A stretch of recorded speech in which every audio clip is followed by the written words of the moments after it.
On commence avec les images de Laurent Blanc qui a quitté sa Gironde ce matin pour monter à la capitale, monter à Paris, au siège de la Fédération française de football pour rencontrer le président Noël Le Graët. Des heures de discussion et à l'arrivée, 48 heures d'attente, discussion fructueuse. Laurent Blanc a envie de rester, c'est l'information qu'on peut vous donner ce soir, information de l'équipe des journalistes du MAG de l'Euro. Mais maintenant, il faut qu'il se soumette aux conditions du président Noël Le Graët. On en parle dans quelques instants. Bien évidemment, avec moi, comme quasiment toujours dans ce MAG de l'Euro, Fabien Barthez. Bonsoir Fabien. Bonsoir Denis. Merci d'être avec nous ce soir. Avant d'évoquer Laurent Blanc, son avenir, l'équipe de France, on a envie de vous entendre sur ce sujet-là. D'abord un mot sur la qualification de l'Italie. Beaucoup de gens attendaient l'Allemagne et finalement l'Italie a été ce soir plus forte que l'Allemagne. Ouais, l'Italie a été plus forte. L'Italie a fait parler son expérience, notamment par Buffon et par tout le reste de l'équipe. Et puis l'Italie qui est toujours là, qui part toujours très mal dans ces compétitions, mais ils finissent toujours devant et à l'italienne. Comment ont-ils réussi à mettre sous l'éteignoir cette équipe allemande qui nous avait fait très forte impression depuis le début de cet Euro? On va dire tactiquement, ça a été bien en place. On voit les images, là, c'est Milan en fait, après la victoire. J'imagine, ça a été bien en place, ça a été beaucoup de pression. Et c'est vrai que j'ai trouvé quand même des Allemands pas mal timorés, on va dire. Donc, voilà, mais équipe très sérieuse de l'Italie et vraiment félicitations, quoi.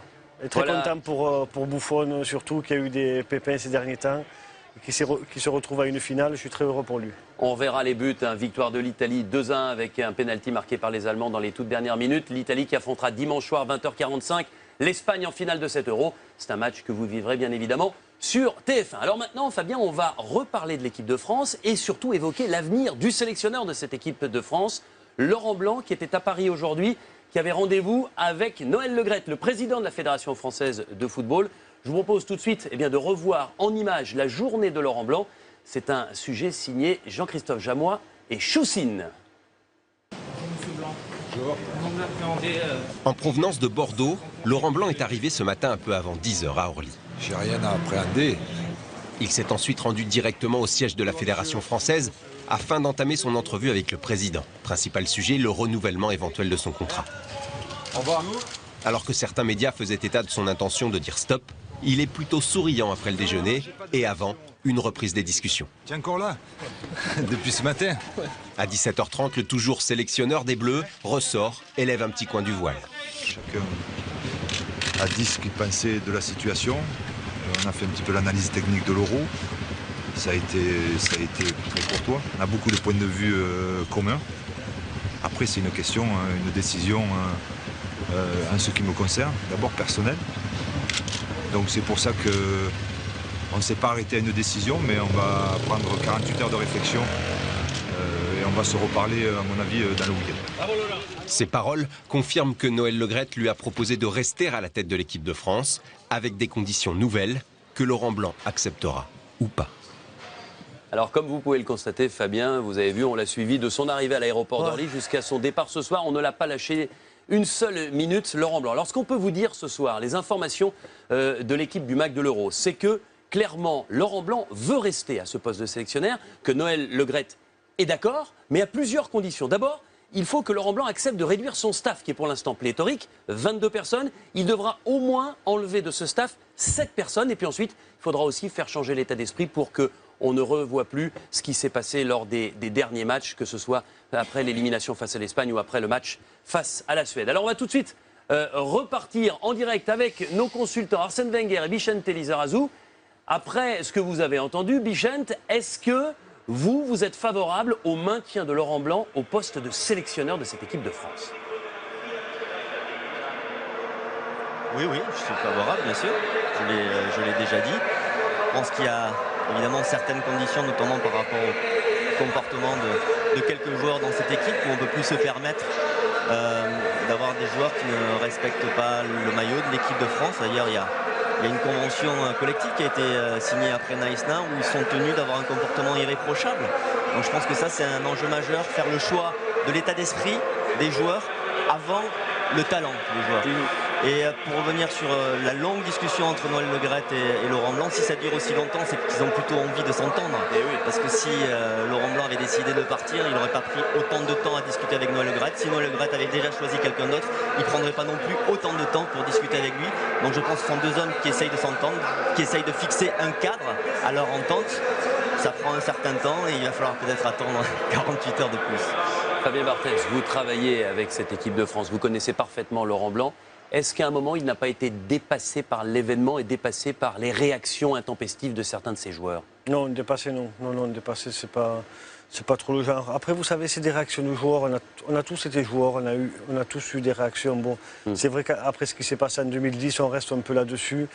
Mais il faut vraiment voir le fond du problème, quoi. Le fond du problème, c'est... Oui, mais ça a marqué les esprits, vous l'avez vu, la réaction de Nasri une fois, je suis tout à fait d'accord, mais ça a choqué le public français. Oui, on parle beaucoup plus de ça que des performances sportives. Je comprends, mais il faut pas oublier l'essentiel, on va dire l'essentiel, le football, le jeu, et pas tout mettre en l'air. Voilà, cette équipe est partie depuis 2 ans, c'est tout neuf, c'est tout nouveau. Elle se construisait des jeunes, elle a démontré, on l'a vu sur le terrain, ce que ça donnait. Pas toujours, Fabien. Il y a le match contre la Suède qui est un non-match, et puis ensuite il y a la défaite contre l'Espagne, où on n'a pas montré grand-chose. C'est de l'apprentissage tout ça. La Suède, ils sont arrivés, la fleur au fusil, ils croyaient que c'était un match comme ci, comme ça.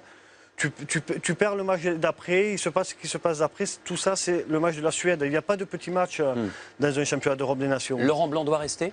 Laurent Blanc doit rester. Il va rester? Moi, il en a envie? Je suis favorable. Je pense qu'il a envie parce qu'avant tout, il aime son métier. C'est un passionné de football. Certains pensent qu'il veut 4 ans de contrat pour aller jusqu'au championnat d'Europe. Mais ce n'est pas une question de 4 ans, ce n'est pas lui qui veut. La question n'est pas de savoir ce que lui ne veut pas ou pas. Bah, si, c'est important quand même. Mais on est là pour échanger, pour donner. Donc voilà, on vient de construire 2 ans après, on ne va pas tout casser pour, on va dire que voilà, 90% de l'effectif est clean, on va dire. Donc voilà, il y a une Coupe du Monde, il y a un championnat d'Europe des Nations qui se joue en France. Donc il faut profiter de tout ça, quoi. Faut profiter de tout ça. Et puis on a un gars qui connaît très bien son football et qui est avant tout passionné, parce que c'est de la pure passion. 2 questions. Est-ce que vous êtes d'accord avec Noël Le Graët quand il dit qu'il faut réduire l'effectif, l'entourage du sélectionneur? Ben oui, mais s'il faut partir, on partira, c'est pas un problème. On va dire ça, c'est quelque part, c'est secondaire, quoi. C'est pas ça le vrai souci. Est-ce qu'il faut enlever des joueurs? Il faut enlever des joueurs. Les joueurs, vous savez, à ce niveau-là... Il faut les punir? Non, il ne faut pas les punir. Les joueurs, à ce niveau-là, ça s'enlève tout seul. Même Nasri, il ne faut pas le punir? Ils se mettent de côté tout seuls. Je pense que Nasri est déjà assez puni. On a tous été joueurs, on a fait des erreurs, son comportement, voilà. On lui dit du matin au soir que c'est le plus grand, le plus beau. Bon, voilà, il a compris, il a pris une leçon. Ouais. Maintenant, j'espère pour ce jeune, parce que c'est un jeune gamin, j'espère qu'il va faire preuve d'humilité, qu'il va grandir, qu'il va arrêter de croire que c'est le plus grand joueur. Et voilà, et je pense que tout ira bien pour Nasri. Il faut essayer de positiver tout ça. Je sais que ça peut faire mal, moi le premier, attention, je suis un passionné de football. Mais voilà, il y a une équipe qui est là, qui est en place, il y a des Cabaye, il y a des Lori, il y a 2 Buchy, il y a 2 super mecs, donc il ne faut pas tout casser, quoi. Vous parliez de Yohan Cabaye, c'est l'une des révélations de cet Euro pour l'équipe de France. Les joueurs se font rares dans les médias depuis qu'ils sont en vacances, finalement. Yohan Cabaye a accepté de parler pour le MAG de l'Euro. Il a reçu Jérôme Saporito, c'était à Monaco hier. Écoutez-le, il parle de l'ambiance, il parle de Laurent Blanc et il parle également de Nasri. Ça va, bienvenue. On a beaucoup parlé depuis 3-4 jours sur l'ambiance au sein de cette équipe de France. Elle était comment cette ambiance? Très bonne, vraiment très bonne, et c'est vrai qu'il y a des choses qui ont été dites à droite à gauche, mais sincèrement, très sincèrement dans le groupe, tout se passait très bien. Mis à part la Suède, il n'y a jamais rien eu d'autre de tension ou d'engueulade ou tout ce que vous voulez. Vous le voyez comment, Laurent Blanc? Vous voyez comment la suite de l'histoire avec lui? Si on a envie de construire quelque chose pour la Coupe du Monde et pour l'Euro qui va arriver en France dans 4 ans, l'important c'est pas de tout modifier et à chaque fois tous les 2 ans. Voilà, il n'a pas laissé non plus paraître sur son visage de revoir et qu'il allait quitter le poste en tout cas. Donc voilà, pour lui, je pense qu'il va continuer. Vous avez un sentiment sur la prime que vous avez touchée en tant que quart de finaliste? Chacun fait ce qu'il veut avec l'argent qu'il touche, mais je réfléchis à quelque chose, oui. Vous pourriez imaginer la rendre? Oui, possible. Après, je sais, avant de se quitter, dans l'avion, il y a Samir Nasri qui est venu nous voir un par un, parce qu'on a des personnes du staff qui n'ont rien eu. Donc, on va donner chacun un pourcentage de ce qu'on a touché on va leur verser pour que tout le monde ait quelque chose. Samir Nasri, vous en parlez? Samir qui est venu, ouais. C'est parce que ça se cristallise autour de lui. Vous pouvez nous dire qui est Samir Nasri? Et Samir, c'est pour moi, comme je disais, jamais rien eu et on arrive à bien parler ensemble. Donc je pense que c'est une bonne personne. Après, il y avait peut-être ses raisons, mais voilà, lui seul le sait pourquoi il a agi comme ça. Voilà, des propos mesurés de Yohan Cabaye. Alors on saura dans 48 heures si Laurent Blanc reste à la tête de cette équipe de France. Et il faudra attendre la semaine prochaine sans doute avec la réunion de la commission de discipline pour savoir s'il y aura des sanctions contre Nasri et d'autres joueurs qui ont manqué à leur devoir pendant ce championnat d'Europe. Je voudrais qu'on se projette maintenant vers dimanche soir, 20h45, cette finale que vous vivrez sur TF1 entre l'Espagne et l'Italie. Arsène Wenger, comment vous l'imaginez, cette finale entre ces deux nations du sud de l'Europe?